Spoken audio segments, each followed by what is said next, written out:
to the Comm podcast, episode 10. Doom: The Dark Ages is out, and we're going to talk about our experience so far, the lack of the game being on the physical version of the disc for PS5, bunch of stuff happening in gaming news, all that and more. Epos, how are you doing? Have you emerged from slaying demons? Nope, I'm still there. I'm still in there in my head right now. I can't leave. I'm stuck here. I'm tethered, as it were. I don't even want to waste time. I want to just jump straight to there. But can we, real quick, we are not going to talk about probably big spoilers, but let's say the first 5 or 6 chapters of the game are fair game, right? Yeah.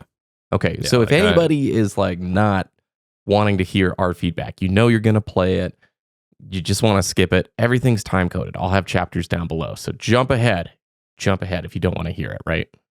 Yeah, we should be able to avoid most spoilers of other than things you would have already seen in all the trailers and stuff. Yeah, for real.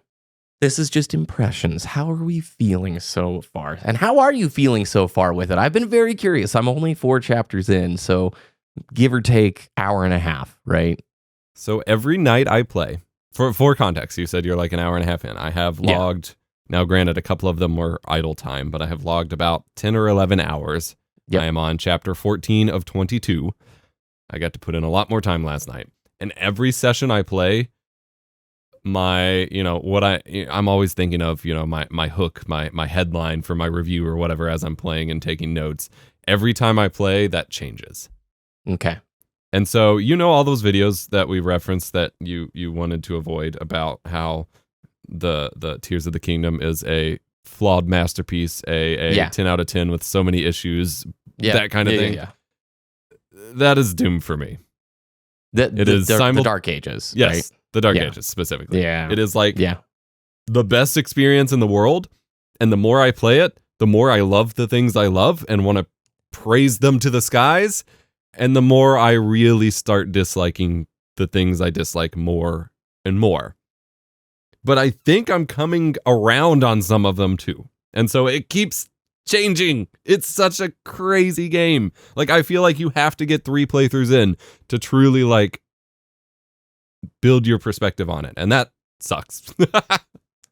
I'm feeling similar. Before I give my impressions, I need to mention that Bethesda did shoot me over a key for the Dark Ages. And if I were to just off of total initial impressions right now, rank the Doom games, it would be Doom 2016 is my favorite, Eternal is the second favorite, and this is the third favorite. They're trying new things. I like what they're trying. The gameplay loop itself is extremely fun, and I'm glad they took a risk because I know we're going to probably get a new Doom game in 3 to 5 years, right? It's not one of those franchises where we're waiting 10 years, so they get a pass. It is like, I'm down for them to try new and different things, but outside of that loop, some of those risks are fundamentally pretty different from obviously Eternal and 2016. And I'm not just talking about stand and fight. The stand and fight stuff is phenomenal. The actual like combat mechanics, it's sweet. It's what you'd expect. It's sort of the mission design, some of the set pieces, the story and the cutscene. So I'm going to I'm skipping the cutscenes. I just want to play. No, to be honest, I'm skipping the cutscenes, dude. Yeah, I 100% think, like, after you beat the game, there needs to be an option to just disable cutscenes as you play. Because, frankly, the more people talk in the game, the worse it gets. It's so funny because 16 threaded that perfect needle that, like, Half-Life 1 and Half-Life 2 do, where you're just always in control. The story happens around you, and you're never really taken out of the position of the Slayer. Whereas there's some pretty hefty little bits of exposition. I'm like, what am I doing? I'm the Slayer. I don't need, like, get me back to fighting and new weapons and all of these things. So, and it lacks a lot of the humor and the charm of 2016 and Eternal. Like, this game takes itself, at least so far, I'm still waiting for the punchline, but so far it takes itself so seriously that, like, that's not what we've been built up to expect, and it's not even subverting our expectations in a good way, because frankly the story I could take or leave. It's not, but I will say you've played a few chapters now. Yes, I'm early, so ignoring the smaller details for a moment, the scale, the presentation, I'm gonna say it now. Are you ready? Yeah. It should make the next Halo game. Done. I'm there. Yeah, it's not controversial at all. Yes. Yeah, get Yes. some writers from the Halo team because it needs it. But but in terms of like this feels like a cross between Halo 3 and God of War 3. Like, oh my you've got these big set pieces, these big moments. You're fighting underneath these giant battles. Like, it feels like the Scarab level of Halo 3, those kinds of things, or Halo 2 even. Like, oh my gosh, yeah. I want id to make Halo. Just do Dude, it. that's spot on. The play spaces, the way they're designed, Yeah. it is like Doom Sandbox on a Halo 3 level palette. That's exactly it. Oh, it's spot on. Yeah, I've said for years they've missed out on the Covenant Slayer. You need like Noble Master Six Chief in the books. survived, and he's like all juiced up. He's basically the Slayer's version of that universe, and it's a brutal M-rated, fun single player game. Yeah, or like a that Emil's is an backstory or something. way. Yeah, I've been looking at the skyboxes. I'll put the footage in the background here for our discussion of like chapter 2 or 3, and people can see. Yeah. But it doesn't. That writing thing is spot on because in 2016 and Eternal, you had Vega in your ear, and it was such a perfect driving force, and the humor was there. And I haven't had a single moment of like, you're not planning on shooting a hole into Mars, are you? And then like the chapter title is like shooting a hole into Mars or whatever, you know? Yeah, and then instead of like ripping the key cards off the guys and just smashing the computers and taking the gun off the turret, you're just like, hey, Slayer, go do this. Okay. Hey, Slayer, go do this. We need you over here, Slayer. You're just at their beck and call. And like part of that is story related, which again, I don't want to spoil, but I don't think it's serving the game. I think it's there's a lot there that we're missing that they had to sacrifice for the scope, including when I make the Halo comparison, you think about all those scenes in those bigger like New Mombasa levels where every single, well, not every single, that's maybe a little rose-tinted nostalgia glasses, but like a lot of the Marines and stuff would respond to you and be like, holy crap, it's the Master Chief. I didn't think he was real and blah, blah, blah. And that doesn't really happen in Doom. They just kind of ignore you, or at best they might react to you, but they're not even really looking at you. They're like looking off in the distance and like they're not lined up with you. And then a lot of the background dialogue just repeats itself super, super often. And it's Doom. You're supposed to... I'm so torn with this game because you are supposed to speed through it theoretically because it's Doom. Like, you're not supposed to sit there and look at the little details, and so they're betting on that. But also you have the alternate paths to get the extra secrets, and you have all of these beautiful set pieces they put time in on top of the fact that you were physically significantly slower. I don't know if that defense will work because you are kind of encouraged to slow down a little bit. They made a lot of changes here. And right before the show went live, I saw an article from PC Gamer that says the Dark Ages feels like a console game first and a PC game second. It feels like it was built for controller. And I can't help but feel like that is the case. Absolutely. The mod system no longer has the hot swappable stuff. You do passive upgrades. The level palettes that I've experienced so far are completely horizontal. There's none of the arena verticality, which again, I know that stylistically they stand and fight. That's like the theme of the game. And it is fun, the things that have been working. And I know if I'm going to get another like 6 hours in, my sandbox, my tool set, I'm going to get so many new weapons and so many new mechanics. And this is a mixed one. This is a really tricky one to talk about because I kind of love parrying stuff and the way they've made the game feel. I also want to give shout outs. They've given an insane level of granularity to the difficulty settings, and you can change everything in the game. And like I've already changed the parry color because for whatever reason the green just wasn't computing in my brain, so I changed it. And like that's sick that you can change every enemy color, like everything. You can change the parry window itself. And I'll tell you, the footage is on whatever the normal difficulty is. I'm going to Nightmare as soon as possible because it's remarkably easy on normal. Like What is normal? Can I ask? They have weird names for everything. Because I started on ultra violence thinking it was normal difficulty, and I'm thinking it's not. But I'm going to Nightmare because it's. I'll look it up here in just a second. I usually play on like a lower difficulty, not like low, but you know, like the a first normal playthrough, right? And then you go back and grind. Yeah, and like so this one I started on ultra violence, and I got halfway through the game without having significant challenges, and then the game absolutely just like punched me in the face and set me down, and now I have died over and over and over, as it's like retraining me to finally play how it wanted me to play. But you can change the difficulty at any point. I don't know how that impacts achievements. You can also change the game speed, for goodness sake, by the way. Yeah, so that part is crazy. This is nuts.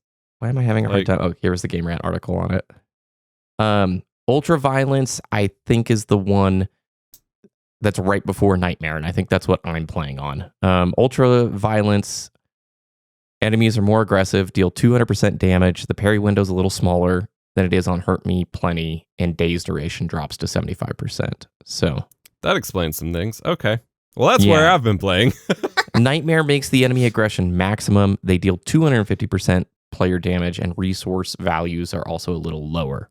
So, but you could mix and match, by the way, like all sorts of different flavors for the difficulty. So that's why I'm kind of just skipping the cutscenes. I don't care. It feels like a good FPS campaign, and I'm enjoying it. But it's hard because you got Eternal in 2016 in the back of my mind, and this is a massive departure from it. So I am very curious to see what the general reception of it will be. I will say I am mildly concerned.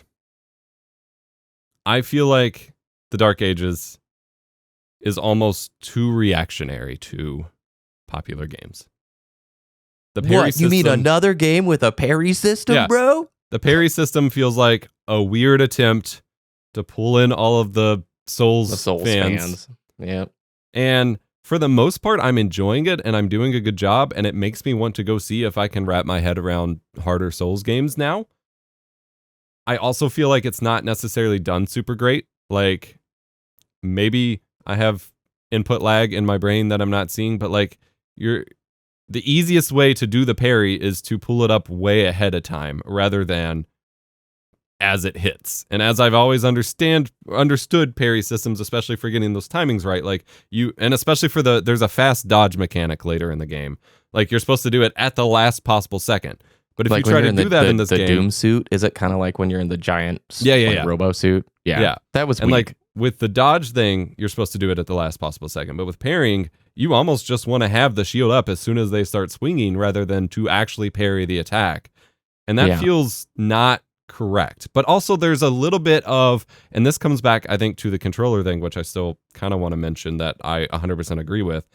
There's a little bit of input queuing in this game like there was in Souls games that Doom has never had before. Like, I will find myself, if I am trying to parry an attack and, whack him with the mace and then start shooting, if I get my timing slightly wrong on that, my Doom guy is still carrying out all those actions that I had already queued. Like, he will end up very trying Souls.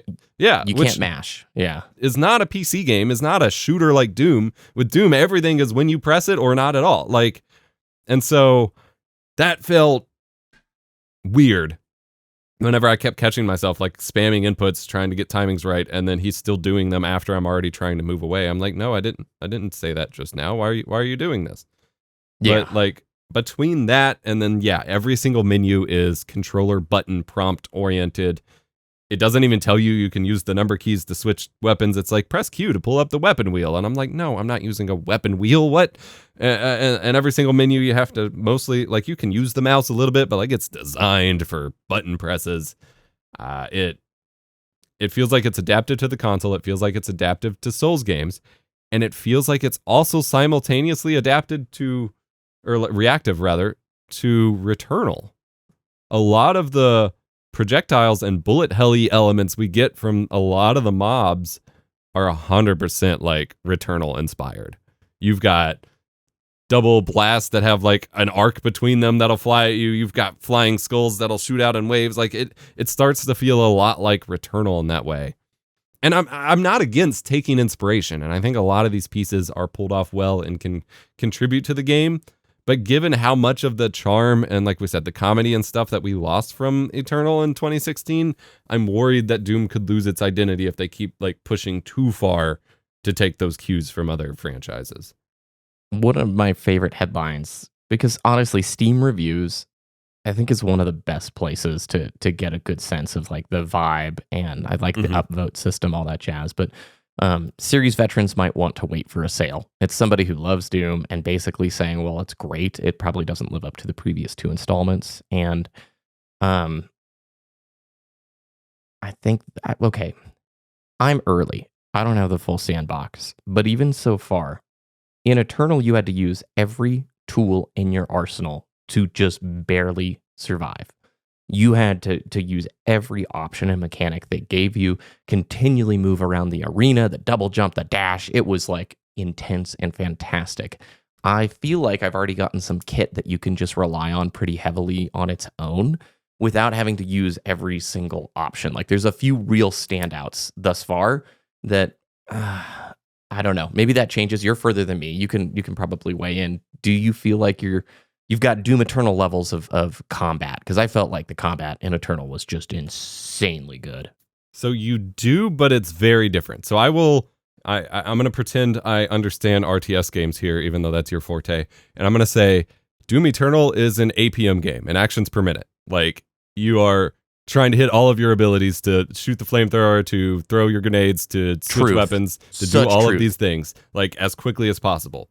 The Dark Ages is not necessarily that with your kit, but later in the game, as the fights get more intense, you end up doing that with the parries and the melees and trying to squeeze in like a rocket launcher shot or something. And it ends up actually feeling very similarly. I felt the same way for about half the game. I was like, wow, you could literally just use one gun as long as you resource manage and like melee to get ammo or whatever, like you're fine. But some of the there's something you will fight that is a boss, and then you later encounter it just like kind of regularly, as with most enemies. His fight does not get any easier, and it is like an Arkham game almost, where you are trying to get those rhythmic, like, I'm going to parry, and then I'm going to shield bash, and then I'm going to melee, and then I'm going to hope I can squeeze in another shot before I have to parry again. And it is a 3-minute right click, mouse click, melee, right click, mouse click. Like, you are doing that just like in Eternal. It's just not spread across so many abilities, which as I've put more time into the game, I appreciate more and more, because anytime I go back to Eternal, it is very hard to get momentum going back up and get used to the systems again, because when you're in it, it makes sense. Yeah. When you're not in it anymore, you're like, wait, what was all of this? It was exhausting. That's how I felt when I beat Eternal. I was like, I don't need to play an FPS game for like a month. I felt absolutely drained, because with the final fight, but that's epic. It was great. I don't feel that way with the Dark Age. The Arkham analogy with the whole parry mechanics, this rotation stuff, like that's a great explanation. So I will say about reviews, and this is why I'm actually going to probably take my sweet time with my own review should I end up getting to make it. I think we're going to see the opposite of Eternal. When Doom Eternal launched, so many of us were like, this is the best game ever. This is incredible. And then as time went on, it actually ended up landing less favorably because... Than 16, yeah. Yeah, because of, if nothing else, the fatigue of trying to go back and get back into it, especially when the DLCs launched, to like just kind of going back and playing 2016 and appreciating the vibes of it a little more. It ended up falling kind of below 2016 in people's ranks.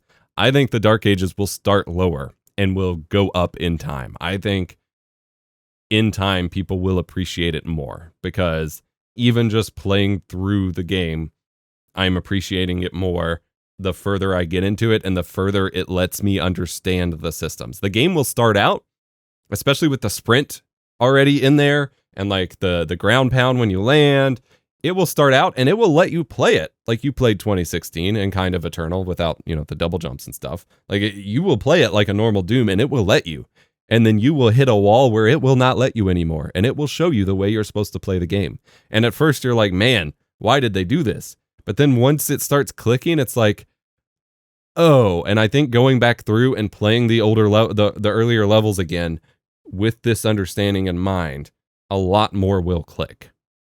And so it is at least my prediction that as people kind of come to understand the systems better and maybe kind of play it a bit more, at least mechanically, it will end up improving its favorability among Doom fans over time. I think in terms of the story, the presentation, the secrets are basically an afterthought. Like they are a complete miserable snooze fest that Backtracking. don't encourage exploration There's already whatsoever. backtracking, dude. Yeah, like backtracking in the open worlds is miserable, and I've just given up on so many secrets for it, even though they're not hard to find. But none of them are actual, like, they're not hidden. The map just shows you right where they are. They're not hard to get to. They are not rewarding in any way. It just feels like a chore that they forgot to put into the last minute, and they're like, yeah, throw a path here, whatever. And they don't even have anywhere near the same level of like Easter eggs that they did. It's just like, here's some toys, and then you get a revive, and that woohoo. And so I think those parts of the game will never score better, but I think mechanically the game will actually improve in how people feel about it as time passes. Maybe I'm wrong. Maybe by the end of it, I'll be like, never mind. Take me back to 2016.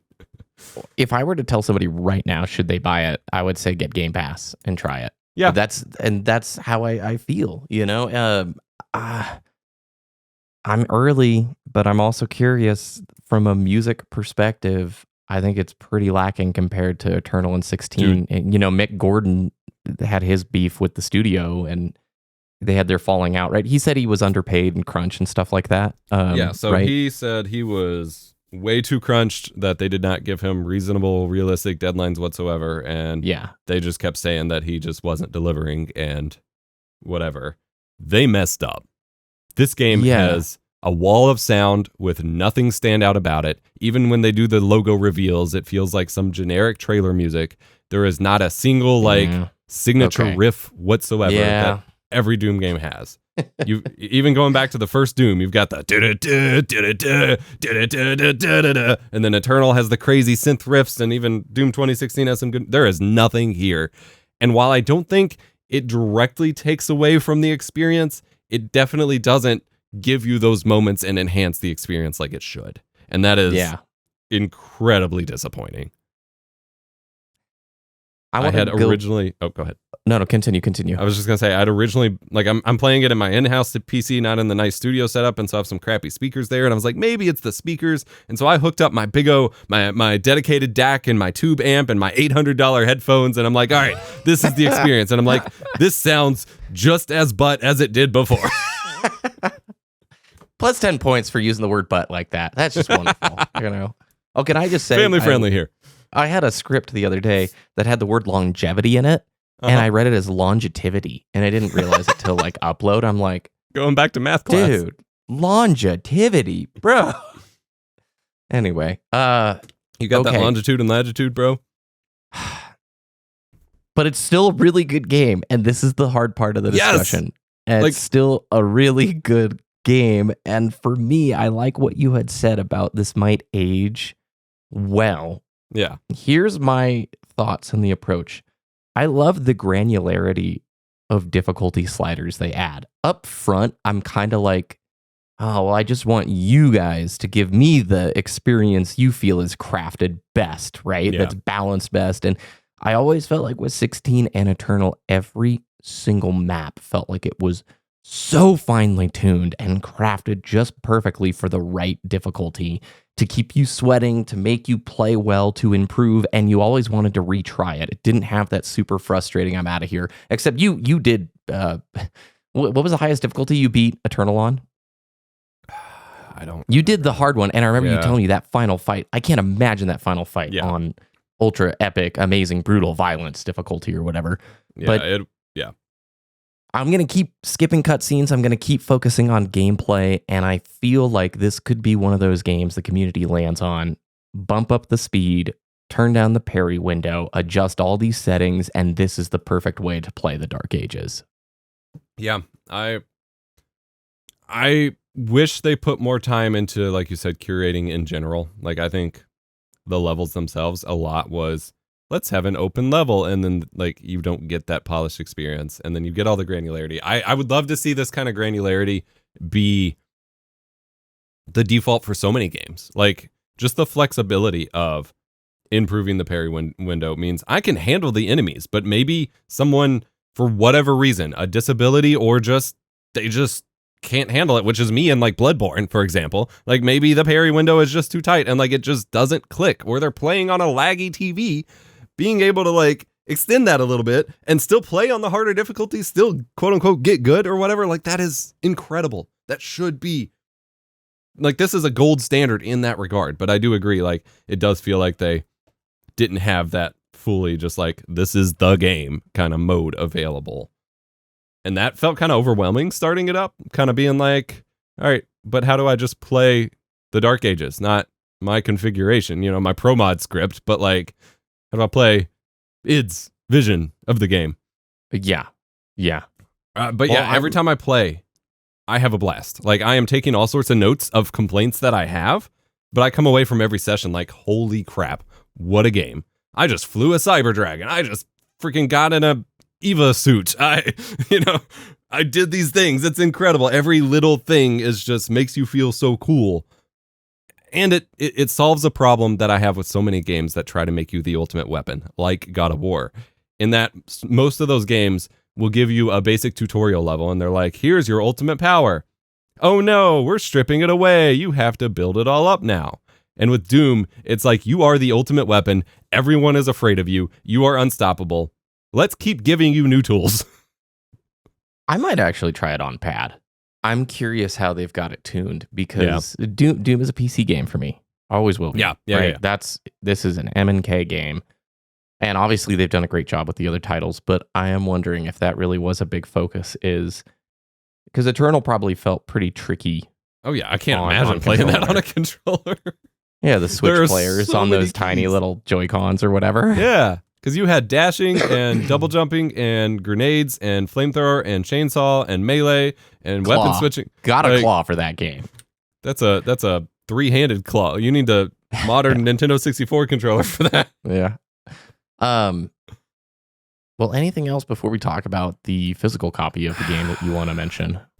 I don't think so. I just I get nervous, and I agree with you, but I get nervous whenever you're like, okay, yeah, just try it on Game Pass, because this is a game, and this is something I have fought even you like every time this comes up. This is a game that I don't think your first impressions will tell you what the game feels like or is. Like, I think you're right. I don't think you can put an hour in and be like, all right, I get it now, and I can determine whether I like it or not.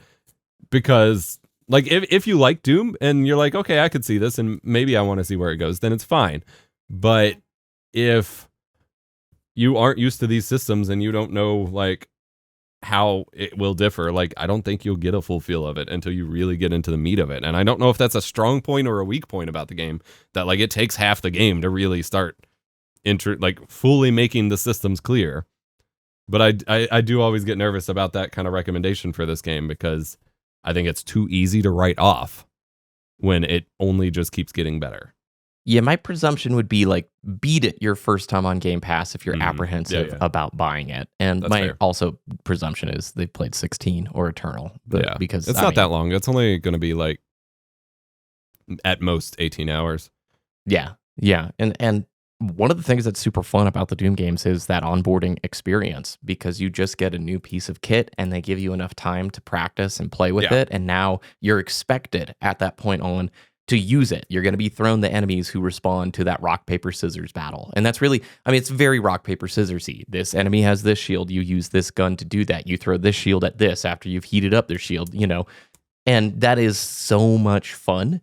And I have heard what you're saying. And that's why I'm committed to the playthrough. I'm going to beat it, but I'm going to beat Expedition 33 first. Yeah. I've decided, like, I'm not going to try and juggle both games at the same time. I don't really know on the progression line where I'm at in Expedition 33. I'm trying not to look too much up. Right. I'm like 11 hours in. It's just phenomenal, and I'm so happy. And it's like it is one of those lifetime kind of gaming memories. And you know, when you're in that space, you're like playing something that's just sizzling. You're like, this is so good. And so I'm gonna finish that first before going back in. It's been a good little skip for Game Pass. Not skip, but like a period of time for Game Pass between Oblivion Remastered and Expedition 33. South of Midnight we didn't talk about, but I think it got decent reviews for the most part. And now you got Doom the Dark Ages here. So I am a fan of physical ownership whenever possible, right? And when I say Game Pass, we've talked about it as being like a great alternative to a rental system. A lot of try before you buy. You Yeah, that's how I want to describe it from now on. It should not Yeah. necessarily replace buying, but it's a great rental service. Yeah, I think there's some drama about the physical Yes. version of the Dark Ages on PS5, right? The game's Yeah. just straight up not on the disc. It's like 85 megabytes and that's it. And this really disappoints me because I was actually considering picking up a PS5 copy, so I had a physical because I just pre-ordered on Steam and magically got access on Monday for some reason, even though I wasn't supposed to. And I was like, okay, I'll grab PS5, both so I could test out controller stuff and see how it plays on console, but just so I could have a physical copy.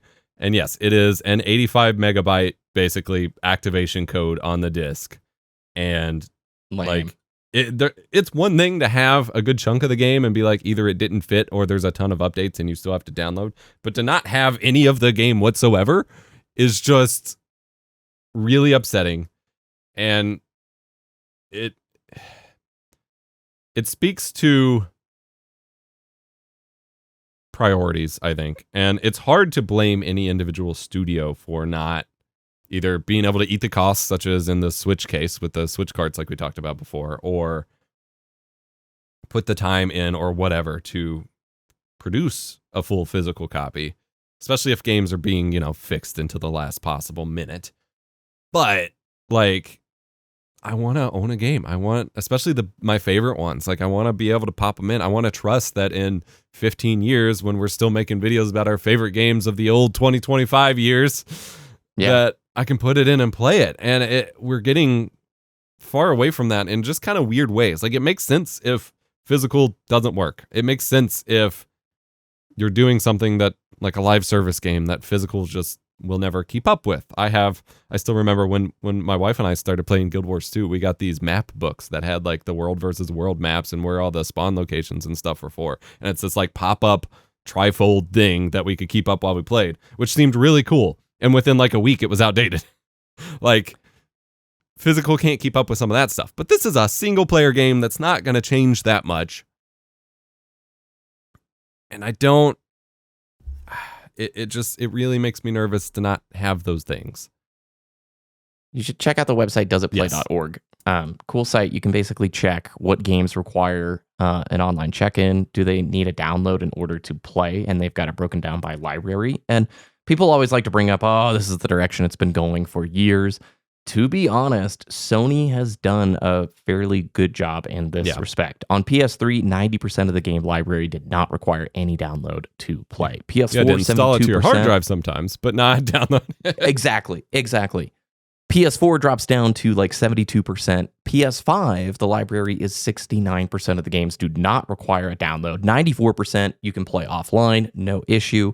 That's But really when good. you look between the 360, which was that 91%, and then jump to the Series X or Xbox One, I know they combine both of them, 63%. Now, you want to know where it gets really wild? If you just look at Series X, 47%. Only 47% of the Series X library does not require a download.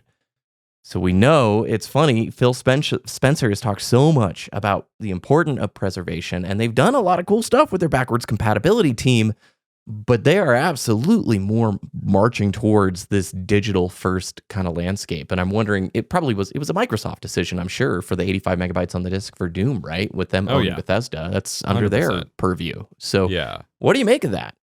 I can only, I can't help but just to be reminded of for those of you who want physical game, this isn't the exact quote, I'm adding to it, but those of you who want physical games, we have the Xbox 360. That little nugget. Was that Matrick? Was that Don Matrick? Yeah. But like, that was probably one of the first dominoes. Like, that whole policy with the Xbox One is a big part. Obviously, there were other market shifts with all of gaming and media, but like, for a company to have rigid policies on it, like Xbox One was the start. They wanted to go super digital, have online only. And even like the S models were downgraded in ways so that you only played online or whatever. And then we got the Xbox Series S, which is a completely digital only system before Sony really like we're going to push for it.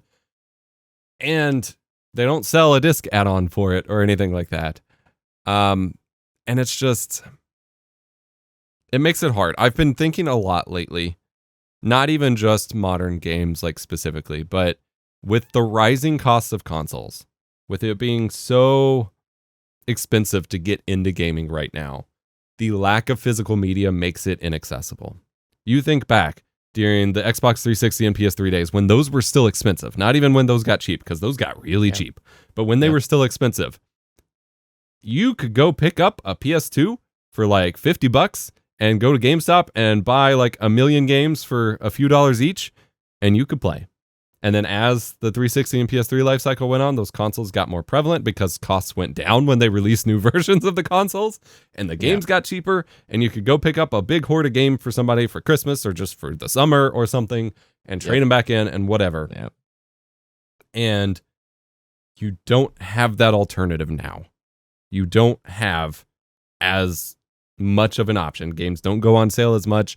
They aren't made physically as much anymore. We lose that accessibility to get into the hobby or to bounce in and out of the hobby, because a lot of us only benefits the publisher. It only benefits them to control that stock, to take it away from you at any point, right? Delist the store, take it down, remove it from your library altogether. Look at freaking Amazon. You could have bought movies or videos on there, and they just not, you were renting a license from us. It's gone now. Who cares? This is a problem, dude. And we're going to talk about PC in a minute. And I don't want to talk about it yet, but I want to talk about it in the context of consoles. A lot of the shift we've seen as consoles get inaccessible in terms of expense is people moving to PC or Steam Deck or whatever. The problem is, if you have been playing, for example, Xbox this whole time, you've got all your Game Pass games, you've got all your games with gold from back in the day, you've got all your digital purchases. Now, Xbox, I will say I'm using as an example because they are a little bit better with their Play Anywhere stuff sometimes. But even on PlayStation, if you got all those PS Plus games every month for years and you got all your digital games, you can't platform hop. You can't take that library with you. Yeah, they want you locked in. They want that walled garden experience. They don't want you... And they want you to buy the new version of the game on the new platform. Look at Switch 2.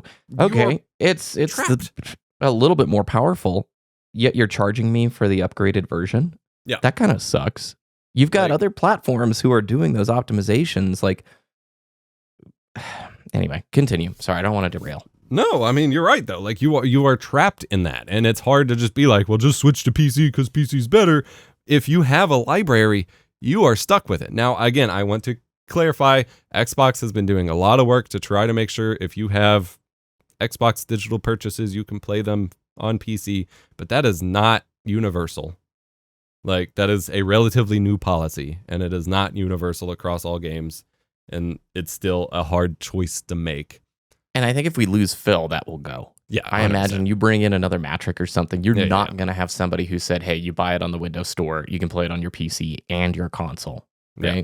And I still think a lot of people don't realize that. I would not buy the Windows Store version of the game for like anything. No, and they're doing like they're trying to supplement a lot of those games. Like I made a video a while back on a bunch of older Call of Duties got added to the Microsoft Store, and it's these weird versions that aren't that have their own closed garden multiplayer, which protects against hackers maybe, but like no one's playing it, so you're not going to have access to the community. You're not going to have versions, and then like they put a new version. They re-released the Crash Insane trilogy on Windows Store on the Xbox app for PC, and it is a version that did not have any of the debug stuff removed. So a lot of people found a lot of the like dev levels and stuff like that, but also it doesn't just run right. Like the guy that was making the video on it is like a guy that like covers these Crash games a ton, and he's like, look, I found 47 new levels they pumped into this game, but I had to port them from the Xbox PC version to Steam because the Windows Store Xbox version wouldn't even run. It just won't launch. It won't play.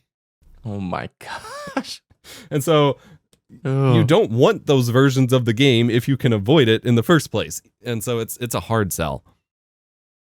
So this is a juicy conversation, and I want to give it the time it deserves. So I think we break early. Yep. And then we start talking about PC in this new generation, like what the next 5 to 10 years kind of looks like. Because, yeah, this is an interesting crossroads. I do feel like, before we close out the Doom is not on the disc discussion, Is that disclosed at all on the box that this is like literally digital download required? Like game is not here, you're just buying an empty box? Because that should be, I feel like, a requirement to at least disclose the fact that you're not buying a physical game.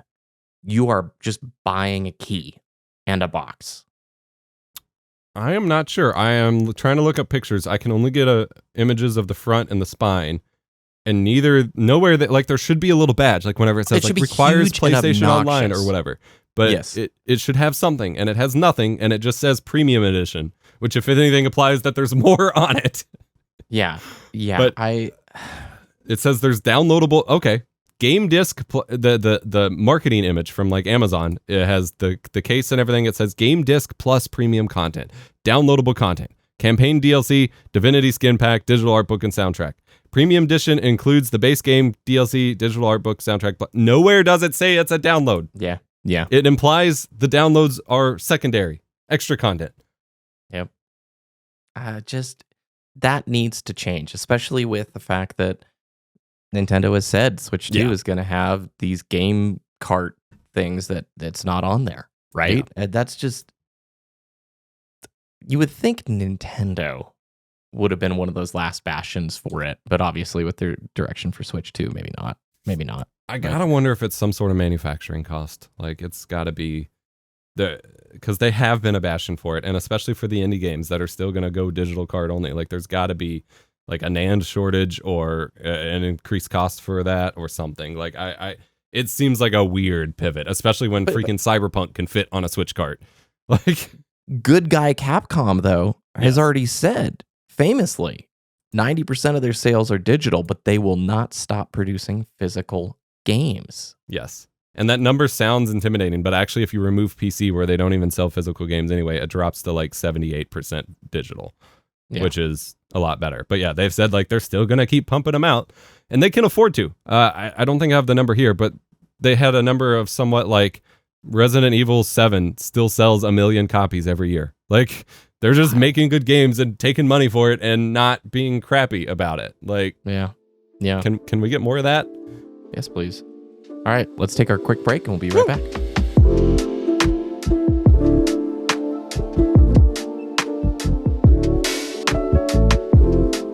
Okay, Epos.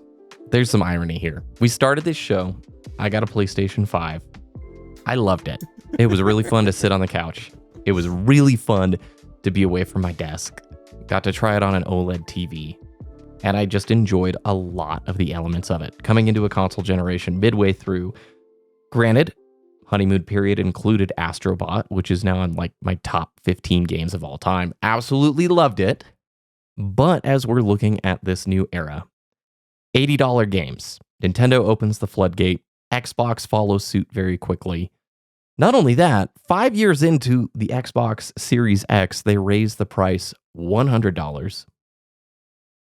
I'm looking at the next 5 to 10 years and leaning more on my PC.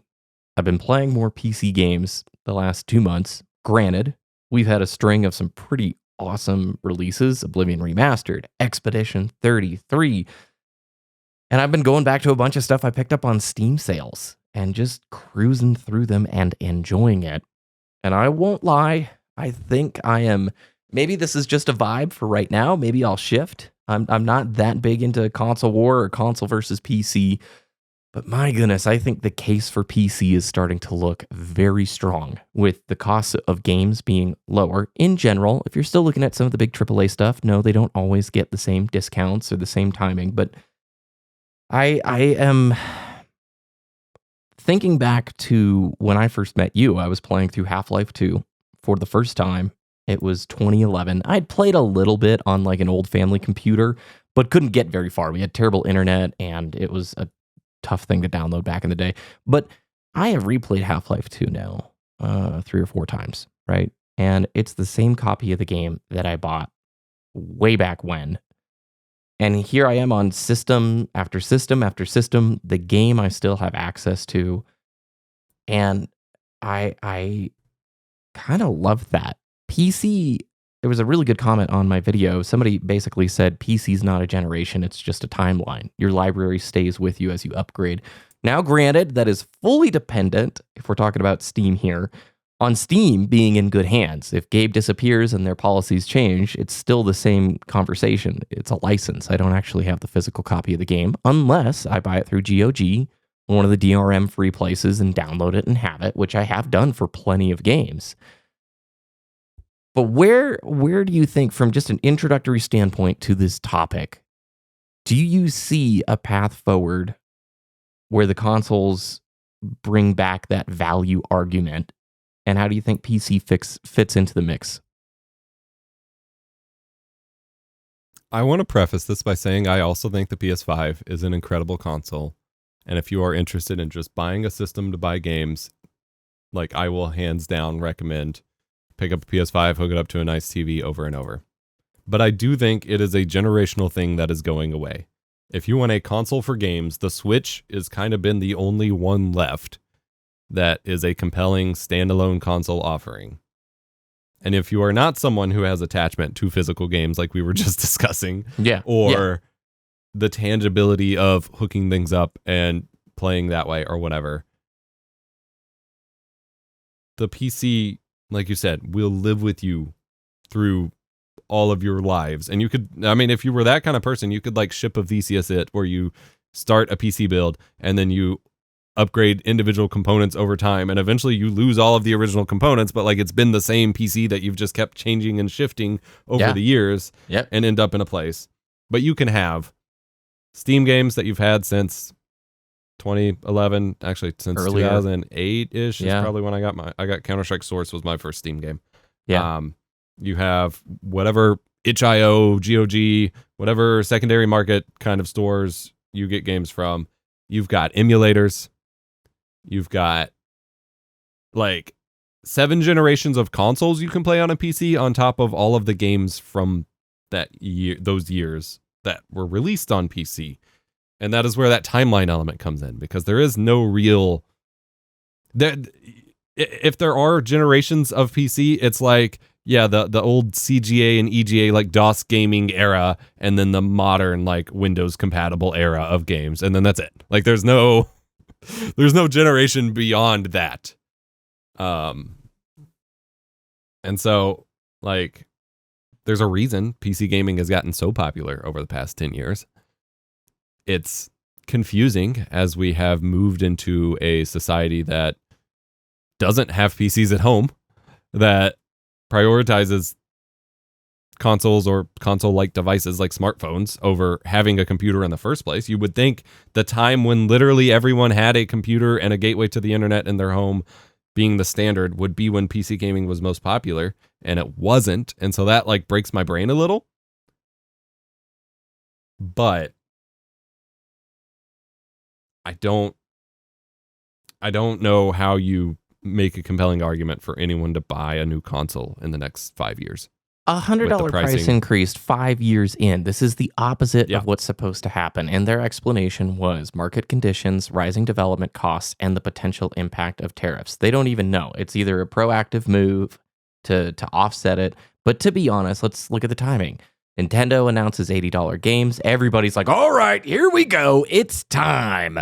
And I am so uninterested in that. It's like, okay, if you want to play the newest AAA game on a PC at super high or ultra settings, you're looking at a really expensive rig to build. And if you're not enthusiast, if you don't have the budget, I can see where it's like, you're an idiot. Just go buy like a PS5 and you can get a really great experience at a lower cost. I totally get that argument. I'm saying you can build a very decent mid-range PC with not the latest and greatest GPU. I mean, what, a 5070 right now with those like 500, 550, it's not actually that bad. And the performance and the library of games that you can play with that is absolutely insane. But I built my first PC with your help back in 2016. And at the time, it wasn't a bad build. It wasn't a crazy build. It was like in between that line of mid and decent, right? And I used that thing until last year, and I loved it. And I would not have upgraded it if it wasn't for the fact that everything has gone towards the ray tracing cards, and I was playing a lot of stuff that needed the ray tracing upgrade. But I was able to just buy a few new parts for the system and keep most of the bones, the same case, the same PSU, the same fans, the same cooler. And so at a very discounted price, I've been able to just sort of keep this thing alive and moving without that full investment cost and retain that library. And I get it, not all AAA games go on sale on Steam that often, but dude, the amount of insane games you can get for $5, $10, $15 is stupid. It's crazy. And like, with the generational thing in mind, I think a lot of people think about that when they talk about, why spend all that money on a PC, just buy a console. That console has a lifespan. That console has a ticking talk, a limited fuse, where they are going to start making games that only run on the next thing, or that are going to push you to buy the next thing. And then you are buying a whole new system. And rebuying the same game because they delisted it on the old store, or they don't honor it on the new system. Yeah. Whereas with a PC, you can get like a mid-range CPU, a mid-range graphics card, and when you start wanting to run things at fancy 4K or something, you upgrade the graphics card. After like 6-8 years, eventually you'll want to upgrade the processor. Or maybe like along the way, you upgrade the RAM because you are doing more with it. But you don't need to buy a whole new multi-$1,000 PC. You just buy a couple $100 in parts at a time, and you upgrade a little bit. And like, I know that's not everyone's thing, but like, it becomes a lot more accessible to stick with it. And yeah, you're not going to run everything maxed out, but neither is a console. Neither is the console. Correct. Like, people make that argument, and the console settings are not, ultra max possible settings at 4K 120 hertz equivalent on PC. That's not what the consoles actually run. Yeah. Spoiler alert, scaling's a thing. Yeah, like, so I think it makes more sense to go that way. I think with the way games are these days, it makes more sense to go that way. I think I want to turn this around with regards to consoles getting more expensive. I want to pose a scenario. Yeah. I think the overinvestment on Game Pass and PlayStation Plus and subscription-based revenue is killing console like survivability, like viability. I think when we've had every generation sell the console at a loss and subsidize it with the games, when you're now trying to subsidize the money you come in from games with other things to make the subscription plan work, you're no longer making up the cost of the console. Like, I think they've kind of created this weird feedback loop of like, okay, we pay for the console with the games. Now we pay with the games with what? Like they're not feeding back far enough. And so I think that may either basically lead to the end of the console hardware idea, or it will create a cycle where they have to now come back and get away from the subscriptions again. Well, and on PC, you're not paying the cost of that subscription to play online, right? Yeah, you don't got to worry about that. 12-month subscription for their basic version is $80, and that just gets you the free monthly games and the ability to play online. You don't even get access to the Plus library or the premium library with that. And then I don't actually know what just basic Game Pass is these days. Do you know that new pricing? I don't off the top of my head. I know it went up recently. But Ultimate is $20 a month, and then Standard is $15 a month. And I'm not sure if there's a yearly discount, but yeah. Okay. The delisting of old software is my challenge here. This could all come to a head. Again, if Steam ever shifted and they decided your licenses are invalid now, goodbye, things could change. But let's assume Valve stays good guy moving forward. My copy of Half-Life 2, I'm pretty certain, is from like December 2004 or sometime in 2005. I had a physical copy. I put the key in, and that's the same copy that's in my library today, I'm pretty sure. Right. I can play that on any system that I log into on Steam with, anywhere, right? No issue. If I had a Steam Deck or a PC handheld, I could play it there. And I've been able to play that game now on 4 different systems over the years without any issue or headache. Meanwhile, on the console side.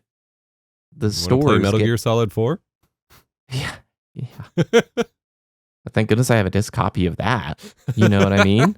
Right? And a PS3 to play it on. And my PS3 to play it on. That's right. I struggle with this fact that when you buy something digitally, you don't own it. And obviously, this is an old discussion and we've had it a bunch. But boy, if you ever tried to take the PC Gamers library away from them, all of them would immediately go to the other place and get their games. You know what I mean? Whereas, I mean, talk about a flip side. Nintendo's new oh my god thingy, where is it? Their new agreement or whatever, they can just straight up brick your console. Yep. If you mod it, homebrew it, anything. Let me find the article here. But yeah, it's one thing to delist a game. It's one thing to like ban you from multiplayer. It's a whole other thing to just break your entire physical console.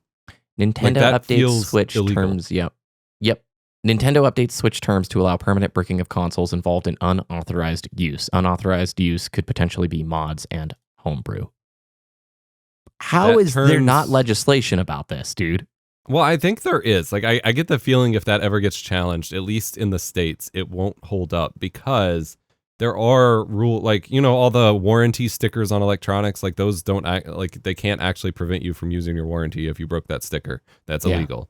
A ton of like end user license agreements and those kinds of things like don't actually end up holding up. So I get the feeling if that got challenged by the right people in a situation where a console was actually bricked, like it could turn into something.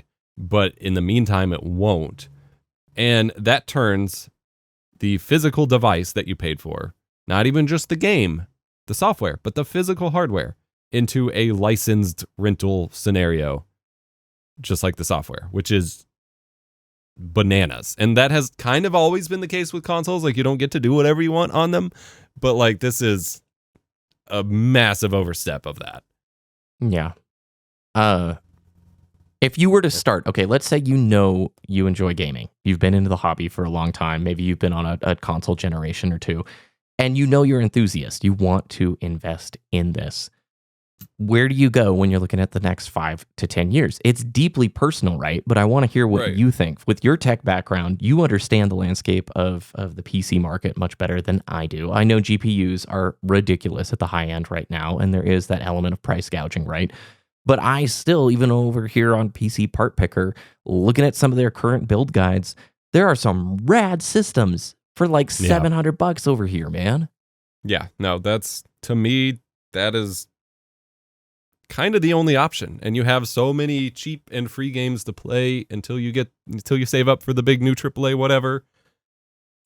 You have that security that it's going to be yours. And if you're worried about ownership and like software issues, like Linux gaming is fantastic these days. The Dark Ages ran out of box even on that first Monday this week when it released early. Like, it just ran for me, which is incredible. Like, there are a couple multiplayer games where there's issues, but like if you really care about ownership that much, like you could go that route, or you can do the normal Windows thing.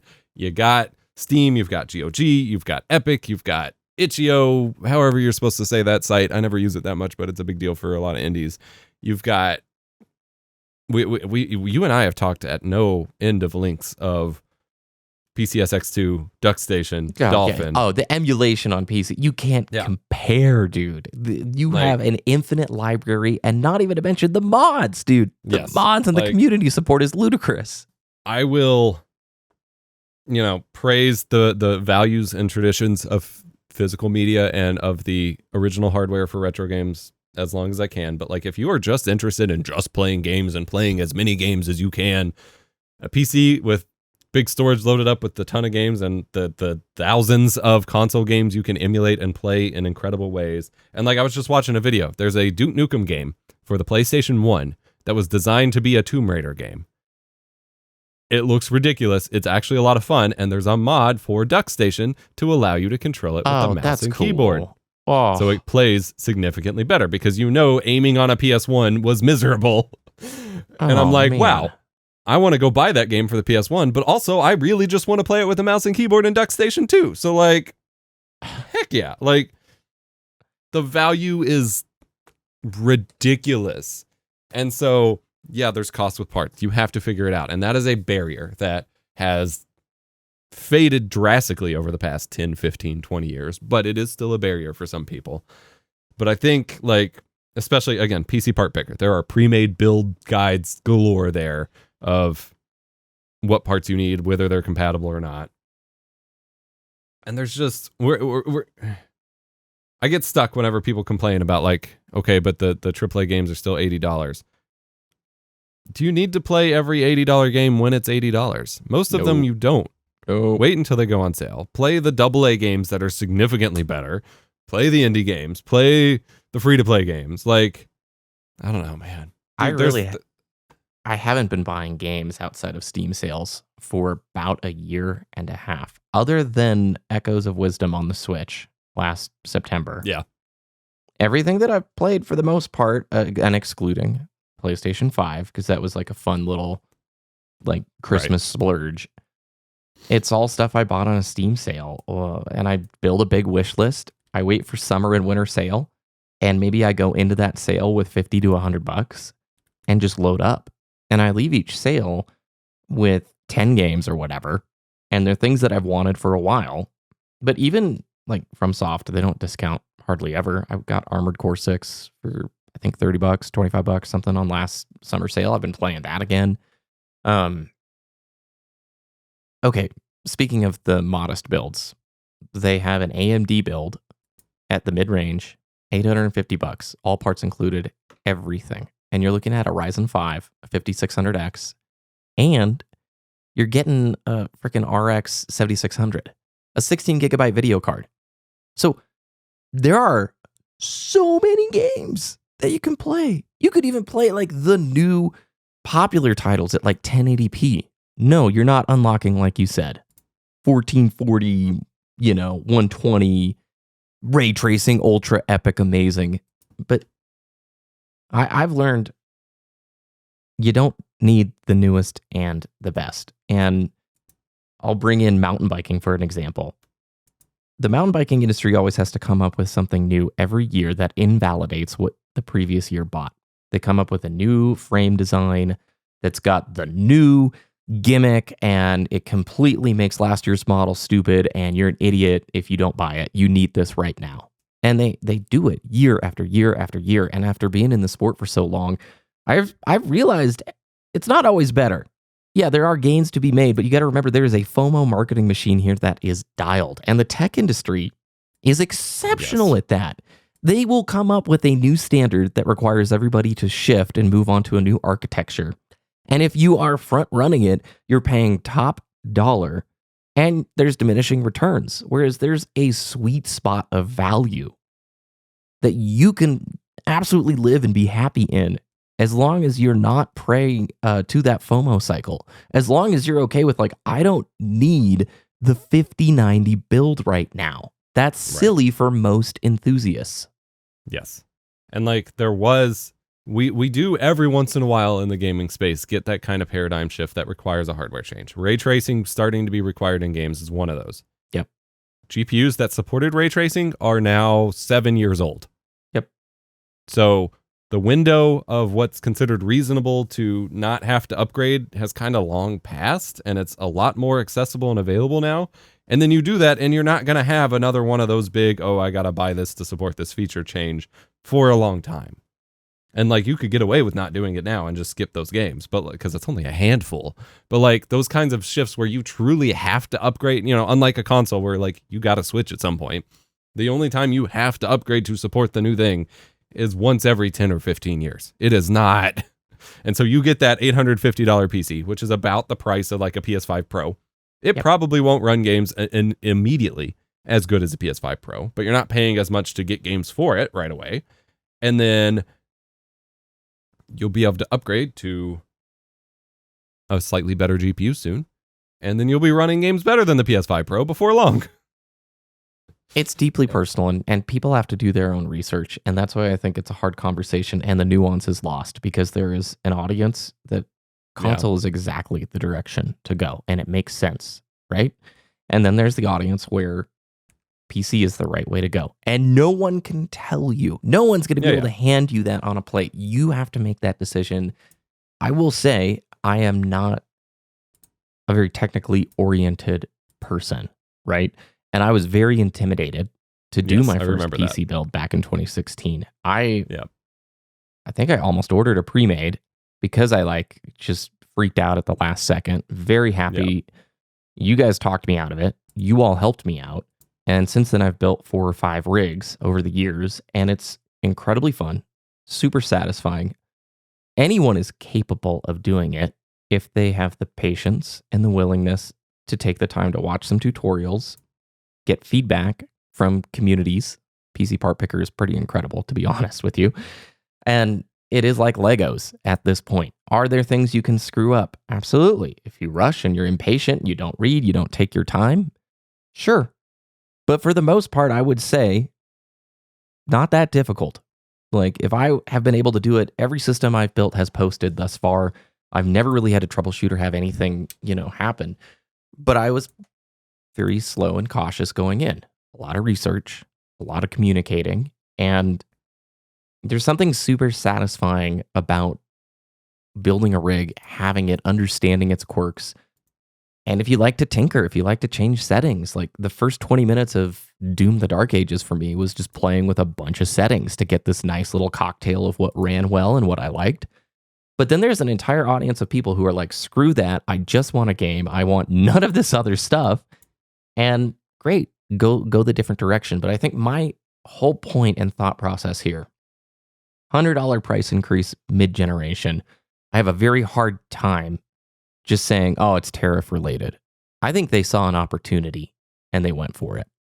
And I don't think the value or the best interest for value for the console player is at the front of mind for any of these companies anymore, especially with the direction Nintendo has been going. Yes, they always had that crazy premium on the game.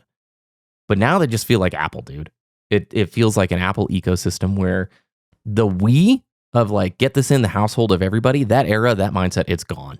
And I would rather go with a situation longer term, right? Where I'm getting those $2, $3, $4, $5 games that just add up in an ecosystem that makes a bit more sense for the value on the price of games. Maybe not the hardware side. You can split hairs and argue, depending on the build, all that stuff. But does that make sense? Yes. So I will say, with regards to like settings optimization, both AMD and NVIDIA have apps that will just like auto configure games for you if you want. So like that's doable. I agree on the whole tariffs thing. Like I think it plays a role. I think also with how much the tariffs change every other week, that they are just going to project the highest that they expect it to be and run with that instead of trying to play the game of like nitpicking. And I think that, I think a lot of people could get comfortable with PC, the root, if I think effectively like you're going to reach a breaking point soon where you don't have a choice. Like you are not going to be able to afford this anymore.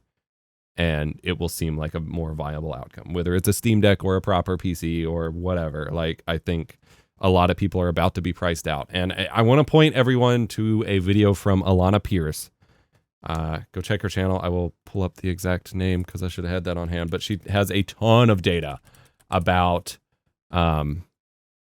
it's called The Game Industry is Screwed. It has a lot of data about publishers and investors in game publishers and where the money comes from, where it goes, and why things are going. And the entire games industry is now considered a mature market, and that they do not consider that they have any new humans to sell games to.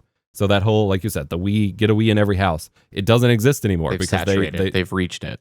Yeah, they don't think they have any more houses to get a Switch Raise into. the subscription prices, dude. It's Netflix all over again. And all they want to do is just milk who is still there for their money. And the only way to respond to that in a way that's productive is to just move platforms. And that sucks. And they are banking on you feeling stuck or not wanting to upgrade or whatever. But that is the only possible way to even vote with your wallet at this point, because there's no other way to sway it. There's no good guy, bad guy. There's no, like, the only way is to not play the game. because all the money is going to AI right now and not games anyway. I know, dude. I know. So I'd be very curious. People are watching on YouTube. Drop a comment. What do you think about the next 5 years? I don't think there's a right or a wrong. Every single person's situation is going to be different. But I've been kicking the tires on this, thinking about it, because, yeah, I really was hyped for Switch 2. Truly, I was. But now I'm like, what is happening? I feel like a light switch has gone off. And it feels very anti-consumer across the board in the console space. Yeah. It is the massive boost of investment in the gaming space because of how quickly it was growing and how quickly it started growing again during the pandemic. Like, that was some of the biggest growth the industry had seen. Yeah. And then those investors not being interested in gaming, just in whatever they can get ROI on, and then immediately bouncing to crypto and then to AI, and the games industry is like, what do we do now? Yeah. You were going to say something. Anti-consumer. Like, I cut you off just a second ago, though. Yeah. What were you thinking? I was just going to say, just to add more value to possible PC stuff, modders have finally started finishing reverse engineering decompilation projects for GameCube games. No way. And so that means instead of just running like a Dolphin emulator, we're getting native ports, PC ports of GameCube games that are clean room. They are done without any stolen code or anything like that. So Nintendo cannot really do anything. You will have to have your own ROM of the game, and then it will have basically a launcher that strips all the parts out and runs it natively. And they have started. The first full decomp is Mario Party 4, which is not a game you necessarily want to play on PC, but it was the first step to make sure that they could make it happen. And they are now moving on to work, or they've been working on, but they're hoping to finish up Melee, Metroid Prime, and Wind Waker next. How much is Nintendo Switch Online expansion pack? Because this is a wonderful example right here, where right as the GameCube emulation is coming to Nintendo Switch Online, you've got this happening. And oh yeah, wow. And this Nintendo will try to crack down on it, but like they can't. As long as they continue to do it the right way, they can't. And so these kinds of, obviously emulation is great, especially for GameCube and Wii. Like, Dolphin is incredible, but these native ports give you a lot more. Like, you don't have to configure as much. It just kind of runs out of the box. You don't got to do the whole emulator thing. It will have, it will allow them to add in a lot of cool new features to the games, or like texture packs or ray tracing or whatever goofiness. And so it's just more value for running on PC. And we also just got a decomp of the Xbox 360 Sonic Unleashed game, which is kind of bananas. So that's pretty cool. This is how I played Majora's Mask last year. I don't want to talk about it because Nintendo is just going wild with the suits, and I feel like they're just winning everything. Did you see on Pal World, because of the suit? Yes, they're in the midst of it. They had to remove the flying mechanic, right? That is, they not even just that. They had to remove animations that show the pals coming out of the balls. Trademarking mechanics. This is gonna be ridiculous. Which every monster capturing clone game, even ones that were out before Pokemon, have had. Yeah. Nintendo is claiming to have invented a genre that, frankly, they were originally the underdog in. Pokemon was not the original Mon game. It boggles my mind. So yeah, it's hard to talk about these things, especially specifically on YouTube. But there are lots of blog posts and forum posts you can read up on these things. But the goal is to be able to play Smash Melee in 240 FPS, which would unlock some pretty insane opportunities tech for the game, for people to mechanically. And we've already seen Nintendo 64 ports, like you said. They've had Ocarina of Time, Star Fox 64, Super Mario 64, and that enables you to run games at your full resolution, your full frame rates, and to start adding in extra features. And then you can start doing stuff like NVIDIA's RTX Remix, where you start remastering the game yourself without needing any. There's so much flexibility and cool stuff that you can do on PC that you will literally never be able to do on console. even with modded consoles. Like, it just doesn't work. By the way, we didn't talk about this. The Gears of War Ultra Epic Edition remaster. It finally happened. Tell me about this. So I'm pretty sure, like, one of our first episodes, we saw the rumors of this and we're like, hey, maybe. Because it was Forza, Gears of War, and then Halo CE Remake, supposedly coming to PS5. We got Forza, and now we're getting Gears of War Reloaded, coming to Xbox Series X, PC, and PS5. And if you own the digital version on Xbox, you will get it as a free upgrade to if you own Ultimate Edition. So this is a remaster of a remaster, basically. It is taking the Ultimate Edition of Gears of War 1, which was remastered like 6 or so years ago, and unlocking it because it still only ran at 1080p 60 or 4K 30. This gives you 4K 60 and 1080p 120, I'm pretty sure, on console. We're not sure how unlocked it'll be on PC. It high-res textures. It is a full, based on the previous work, it is a full remake of the first game. And in UE5, I think. Yes. Yeah. And it is for the first time, if you exclude the leaked little beta build of Gears of War 3 on the PS3, it is the first time Gears of War will be on the PlayStation. And I am buying it day one. I'm excited. Gears 1 is just fantastic. I will say I'm confused. I would figure for the 20th, they probably would have done where are the others? Gears 1 through 3 or a collection because we've already had, right? So the theory I'm seeing is this will come out and then a few months and the next to 6 months. Well, no, we get E-Day, so the prequel. Oh, fair. So this great gives point. you like great point. Context for the prequel, and then maybe that buys them time to get the sequels out. That's a great point. Okay. That always bugged me about the PS4 release of God of War 3. Like, I understand that it was like, the best game and the one that people cared about the most and the easiest one to flip a port and unlock the settings and whatever. But if you are getting players that don't have access to your older games into your franchise, just having the third game out of like 8 doesn't make any sense. I will co-op this with you in a heartbeat. You want to get this on disc for PS5 and co-op this game? Because it's just so fun. 100%. I am buying it day one.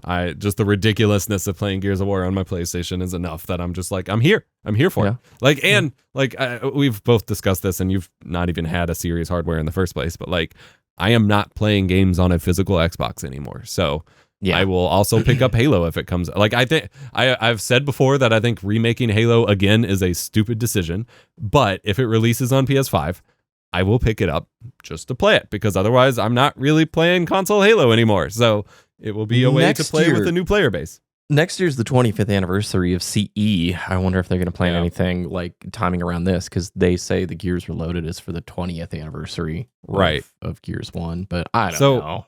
This speaks to something that I am... So the only downside of Gears of War is I'm fairly certain there is 0 multiplayer, including Horde mode. I don't think Gears 1 had Horde.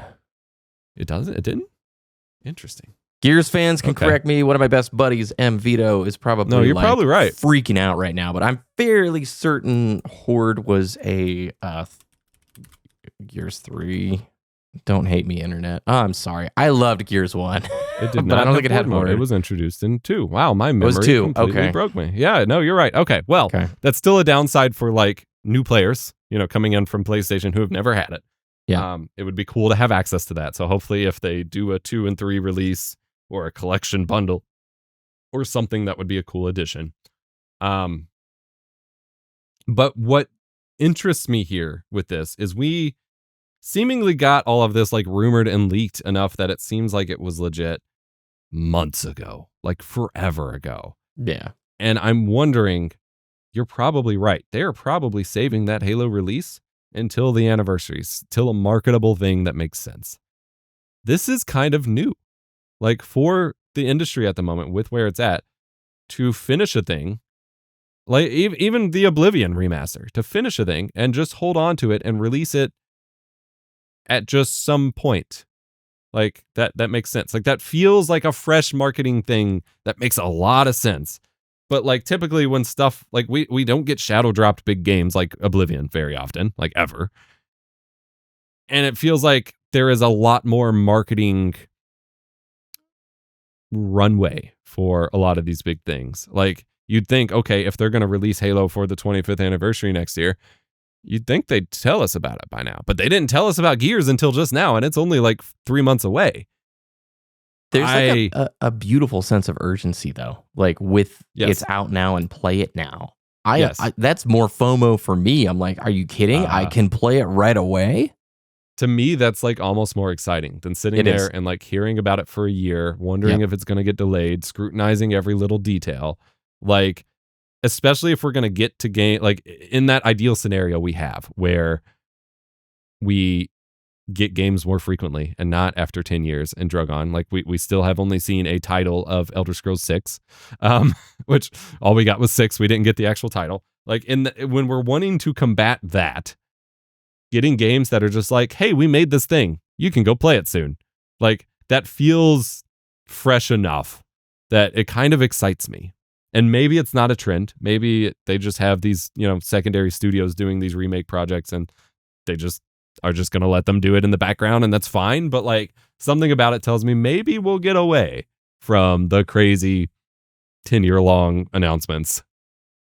I love it. I'm with you. I mean, honestly, they probably save a bunch on marketing because if you're doing a flight for like traditional television and then buying digital ads for a month or two, millions of dollars. Whereas, hey, surprise live stream tomorrow, everybody. We're showing off this. They leak it a few days before, like with Oblivion Remaster.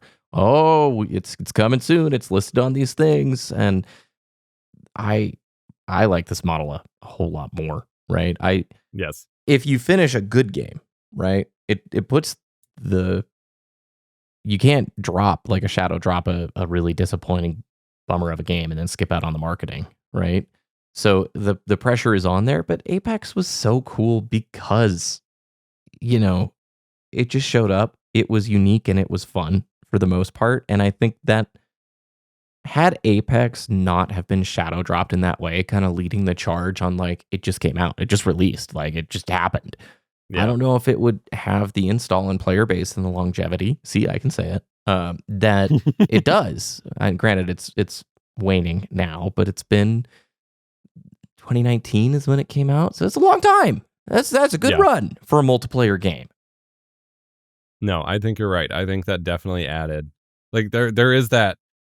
For me, I don't even know that it'd be FOMO exclusively, although that definitely applies to the live service side. But like I guess I felt that kind of pressure with Oblivion. I'm like, oh man, I want to play this. I can just play this. I don't have to hear the discourse. I can just jump in and play. Like that's it. Like it's here. I wouldn't have known what Expedition 33 was if they didn't just 3 weeks or a month before it came out do that cool little develop. I guess it was February, but like whatever. 2 months before it came out, they did that cool little showcase. And that was amazing to be like, oh, I'm going to play that Epos and I don't have to think 18 months down the road. Actually, that brings up a good point. That we even talked about it after that Xbox game show of like, it felt like they were focusing primarily on the game. Like they still had like a Call of Duty segment or whatever, but like they were primarily focusing on the games that needed it. Yeah. And that matters so much more. Like Oblivion, you don't need to tell people what Oblivion is. Just say, hey, it's here. Whereas games that you've never heard of from a studio you've never heard of that you probably wouldn't consider without enough lead time like that. Yeah. That's really smart. And I really hope we get more to that. And that speaks to, I don't know if you saw No Clips, Danny O'Dwyer posted a video to one of their backup channels. They are turning their No Clips crew production channel house thing into like a dedicated kind of, let's give spotlight to smaller games that aren't getting existing coverage, because all of their documentaries are like mostly bigger games that you want to hear about. And so they want to have a production branch that is just, let's go find, I think he said something like, let's go find that guy that spent 6 years in a barn in Oregon building this game and he's afraid no one's going to even know it exists, and cover that. And like, I want more of this in the world. That's what games media is supposed to be. And so obviously Xbox doing it as the publisher putting in the work, which is great, fantastic, but also from the media side, like it's great to see that more are investing in that kind of coverage, because we want to find those cool games. Like you said, Expedition 33 could have been a silent, that it could have been one of those hidden gems in 5 years where we're like, wow, that was actually great. Why didn't we know about it? Yep. And AA is the play, man. I feel like we're about to enter. We've talked about this on the previous show, and maybe that's why I'm leaning more in the PC direction. I don't think AAA is the play. for the next like 5 years. I believe those big publishers are going to stumble, continue chasing trends, continue doing very similar things.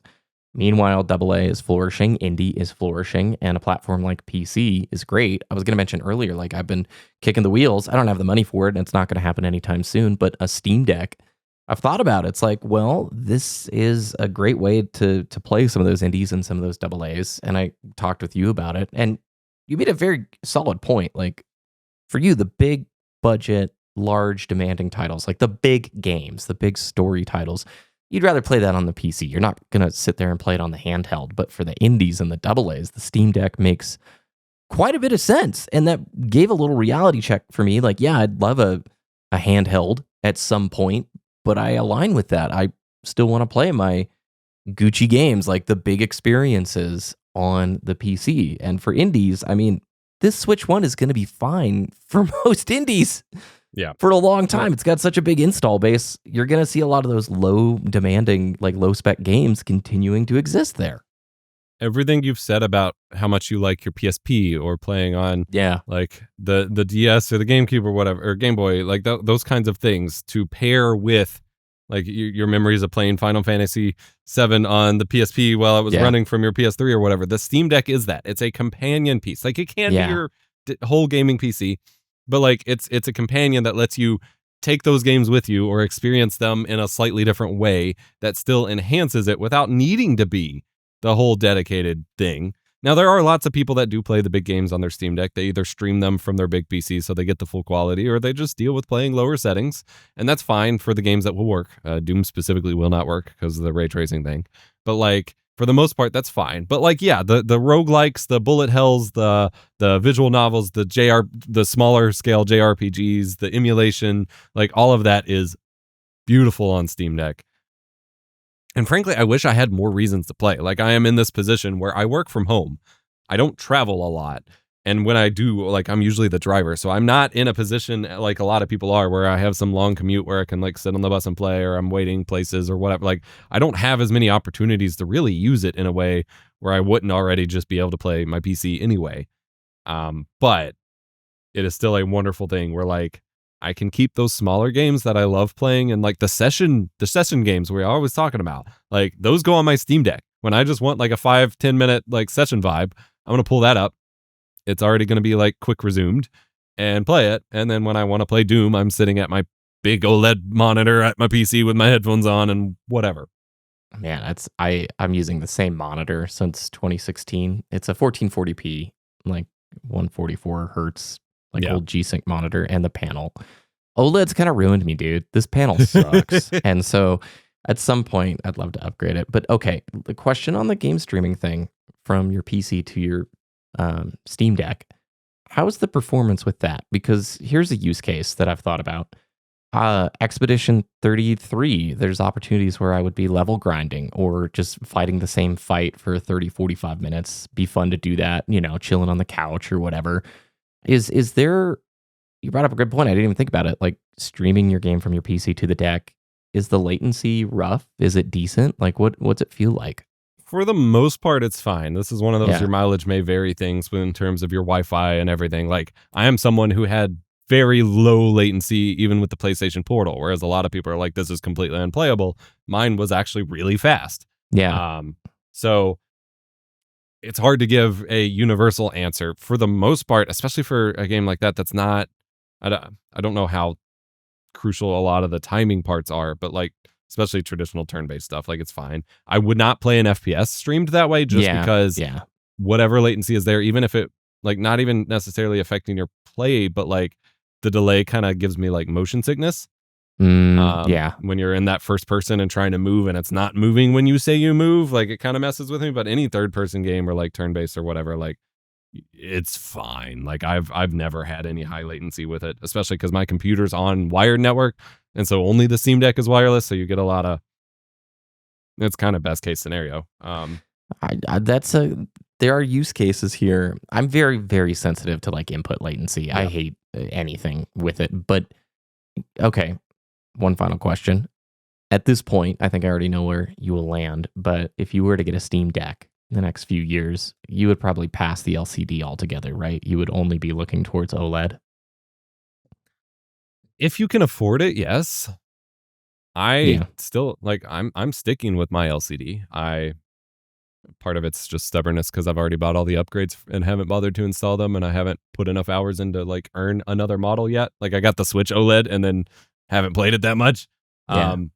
If you can afford it, I would 100% swing for the OLED just because, you already just said OLED has kind of ruined you, and it has like the 90 hertz mode for when you can use it. But like realistically, especially on a handheld, like it's fine. I am That's never good to sitting know. there playing my Steam Deck and I'm like, man, this screen really distracts me. There are a couple scenarios if I'm outside where like a glare kind of messes with me, and I'm like, well, that's annoying. But that'll happen with anything. But like I've never sat there and been like, I wish I had an OLED. Do they ever like discount them on like summer sales and stuff? They do sometimes, and then you can get like refurb models. Yeah. But like, yeah, and then just get a big old micro SD card like you would for the Switch. I've got an extra. I'm swimming in them because of can't even use my nice micro SD cards on Switch 2. Look, I will probably, everyone can fire mean comments at me when the day comes that they announce like Tears of the Kingdom 2 or whatever for Switch 2. It's going to be one of those first party games that is going to cause me to really think about it. But that shows how much they don't have that right now.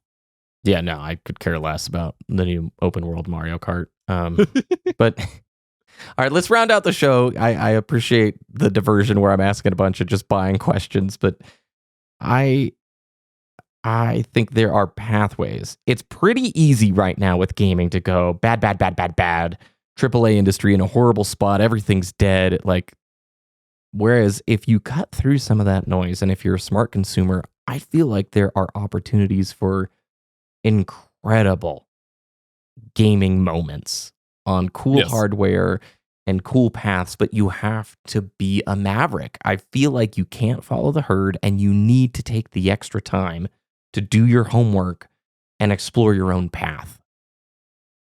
Yeah. I mean, that's going to be everything with tech and anything with current economy stuff in general. So like 100%, like putting a little time into making, which I guess is just the theme of our show all the time anyway, but more deliberate decisions and not just grabbing the latest Xbox or whatever, because that's what is being marketed to you. Like 100%. There are good games out there. There are accessible ways to play them. You just, it goes beyond Fortnite and Call of Duty and whatever EA's latest thing is. I think we should continue. I was just going to say, 2023 is one of the best years we've ever had for gaming. And then we got Astrobot. And then we got Expedition 33 and Doom right now. Like, there are a lot of good games coming out. There's a lot of weird, bad stuff. And I think it stands out more because it's so contrasted against the quality we do get when it's good. That there's a good video. I will send a BBK to link in the description. I don't have it pulled up, but it's about why we focus so much on bad games. And it basically comes down to like, we want games to be so good because we love them so much that we feel compelled to talk about the bad ones. But the bad ones are still often good. Like the Lord of the Rings Golem game, the story in it is actually really great. The game is busted. It's broken. It's not worth buying. But like, there's still artistry there. And if we kind of pull back the curtain on all the 7 out of 10s and realize like those are fine scores, you can have a lot of fun with games. You just got to put the effort in, like I said. Be a maverick. Okay, so there's 2 shows, probably 2 more dual comms before the next Steam summer sale. June 26th to July 10th is the Steam summer sale. I think we, in the next few shows, should talk about some wish list games and some ideas. And June 9th to June 16th, Steam Next Fest June edition. Ooh, this is when I want to try to actually do it. Yeah, I've never participated in these, but this is where Steam puts out a bunch of demos where you can try tons of upcoming releases with some curation, all for free. And I've played after the fact, and I found really cool demos after the fact, but I think we should try and start covering those a little bit more. It'd be great for you and I to power through a handful of demos. I know it's something you and I are both passionate about, is playing and trying before buying. And then come into the Steam Summer Sale with just a stacked wish list, fun things to talk about. And I encourage the audience to do the exact same, because if you start doing your homework and you build that list now of your wish list games, the stuff you're interested in, man, you can save so much money. You can do all of your shopping for the next year or two of gaming over the course of just one sale and be set for, no joke, 9 months, 12 months. I don't know how voraciously everybody plays through stuff, but what do you think about that? No, I think that's a great idea. I would love to do that. I always look at the Game Fest and I usually download a whole bunch and then only get to play like one or two before it's over. But like we are always talking about, we need demo discs back. We need that. This is one giant like 2-3 week long demo disc. And they're doing it, and like I don't feel like I didn't even know it existed till last fall.